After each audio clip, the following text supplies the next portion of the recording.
अस्सलाम वालेकुम गाइस, कैसे हैं आप सब। उम्मीद करती हूँ कि सब ठीक ठाक होंगे। तो आज का टॉपिक जो है वो बहुत ही इंपॉर्टेंट है, आपने इसको ध्यान से देखना है। आज हम डिस्कस करेंगे कि लैंग्वेज प्रोसेसर क्या होते हैं। ठीक है, आपने अगर मेरा प्रीवियस लेक्चर नहीं देखा तो उसमें आपने देख लेना है कि प्रोसेसर होता क्या है। मैंने आपको बताया था कि इसमें टू टाइप्स ऑफ कोड्स की होती हैं, एक सोर्स कोड और एक ऑब्जेक्ट कोड। सोर्स कोड जो है वो ह्यूमन लैंग्वेज में होता है और उसको फिर चेंज किया जाता है, कंपाइलर उसको चेंज करते हैं, या लैंग्वेज प्रोसेसर इनको बोलते हैं, वो चेंज करते हैं ताकि कंप्यूटर उसको डायरेक्टली अंडरस्टैंड कर सके। तो आज हम डिस्कस करेंगे लैंग्वेज प्रोसेसर को कि ये क्या होता है और इसकी टाइप्स कितनी हैं। तो पहले हम देख लेते हैं। Computer understands only machine language. जैसा कि मैंने आपको बताया, कंप्यूटर जो है वो बस मशीन लैंग्वेज को डायरेक्टली अंडरस्टैंड कर सकता है।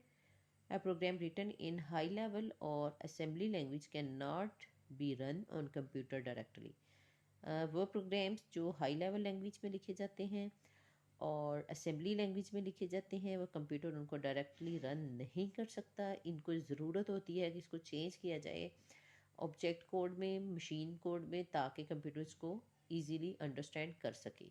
ठीक है, तो इसकी डेफिनेशन देख लेते हैं कि लैंग्वेज प्रोसेसर इज और translator is a software that converts these programs into machine language. जो इसको मशीन लैंग्वेज में कन्वर्ट करता है, इसको हम बोलते हैं language processor. Every computer language has its on translator. Her computer का अपना एक ट्रांसलेटर होता है। हम इसमें डिफरेंट टाइप्स को डिस्कस करेंगे। ठीक है, एक कंपाइलर है इसमें, इसको पहले हम देख लेते हैं और साथ ही साथ जो है इसकी डायग्राम को हम डिस्कस कर लेते हैं कि कंपाइलर होता क्या है और किस तरह से ये वर्किंग करता है, किस तरह से ये सोर्स कोड को जो है वो कंपाइल करके फिर ऑब्जेक्ट कोड में चेंज करता है। इसकी डेफिनेशन पहले देख लेते हैं। Compiler is a program that converts the instruction of a high level language into machine language as a whole. ये सारी की सारी प्रोग्राम को जो है वो हाई लेवल लैंग्वेज से कंप्यूटर लैंग्वेज में तब्दील कर देता है। ठीक है, a program written in a high level language is called source program. ये हमने पहले भी देखा था, इसको सोर्स कोड या सोर्स प्रोग्राम कहते हैं। और कंपाइलर जो है वो converts source program into machine code, also known as object program. ठीक है, ये सारी डेफिनेशंस हमने प्रीवियस लेक्चर्स में डिस्कस की हैं, इनको आपने देख लेना है। The compiler checks each statement in the source program and generate machine instructions. पहले हर स्टेटमेंट को वो चेक करता है, फिर जो है वो मशीन इंस्ट्रक्शंस जो है वो इंडिकेट करता है। ओके, तो compiler also check syntax errors in the program. इसमें सिंटेक्स एरर्स जो होते हैं वो भी चेक करता है कंपाइलर जो है। A source program containing error can not be compiled. वो प्रोग्राम जिसमें जो है वो सिंटेक्स एरर्स होते हैं वो कंपाइल नहीं किया जा सकता, उसको कन्वर्ट हम नहीं कर सकते सोर्स कोड में। लिहाजा कंपाइलर का एक काम ये भी होता है कि वो सिंटेक्स एरर्स को आइडेंटिफाई करता है ताकि उनको ठीक किया जा सके, फिर एज अ होल जो है वो पूरे सोर्स कोड को जो है वो ऑब्जेक्ट कोड में तब्दील कर देता है। ठीक है, तो इसकी हम डायग्राम देख लेते हैं। सोर्स कोड जो है वो आएगा और कंपाइलर जो है उसको कन्वर्ट करेगा ऑब्जेक्ट कोड में। ठीक है, सोर्स कोड आपने याद रखना है कि ह्यूमन लैंग्वेज में होता है और ये हाई लेवल लैंग्वेज में होता है जो कंप्यूटर से डायरेक्टली अंडरस्टैंडेबल नहीं। इसके बाद जो है वो हम नेक्स्ट को डिस्कस कर लेते हैं कि इंटरप्रेटर क्या होता है।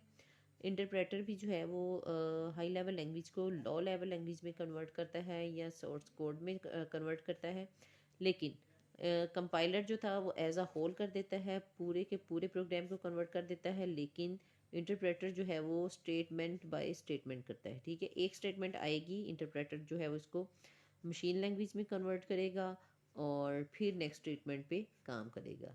ठीक है, तो आपने जो है वो ये याद रखना है कि कंपाइलर एज अ होल पूरे प्रोग्राम को कन्वर्ट कर देता है, लेकिन इंटरप्रेटर जो है वो वन बाय वन एक स्टेटमेंट को पहले करता है। अगर स्टेटमेंट पे कोई सिंटेक्स एरर हो, ये देखें जैसे पे इधर मेंशन है, the interpreter stops working and displays an error message. अगर इसमें कोई स्टेटमेंट में एरर हो तो वो वर्किंग को स्टॉप कर देता है उधर ही और एरर जो है वो शो करवा देता है। ठीक है, तो आपने ये सारी चीज़ें जो है ये अच्छे से अंडरस्टैंड करनी है कि कंपाइलर और इंटरप्रेटर में क्या डिफरेंस है। वो एज अ होल करता है, ये स्टेटमेंट बाय स्टेटमेंट करता है। ये सारी चीज़ें जो है वो आपने अच्छे से याद रखनी है। तो उम्मीद करती हूँ कि आज की वीडियो आपको बहुत ही अच्छे से समझ आ गई होगी। अगर कोई कन्फ्यूजन हो तो कमेंट सेक्शन में आपने पूछ लेना है। नेक्स्ट वीडियोज़ जो है वो इसी तरह से मैं बना के आपके लिए लेके आती रहूँगी। तो लास्ट में मैं आप सबसे रिक्वेस्ट करना चाहूँगी कि अगर अभी तक आपने मेरे चैनल को सब्सक्राइब नहीं किया तो सब्सक्राइब कर लें। नेक्स्ट वीडियो के साथ हाजिर होंगी, तब तक के लिए अपना ढेर सारा ख्याल रखिएगा।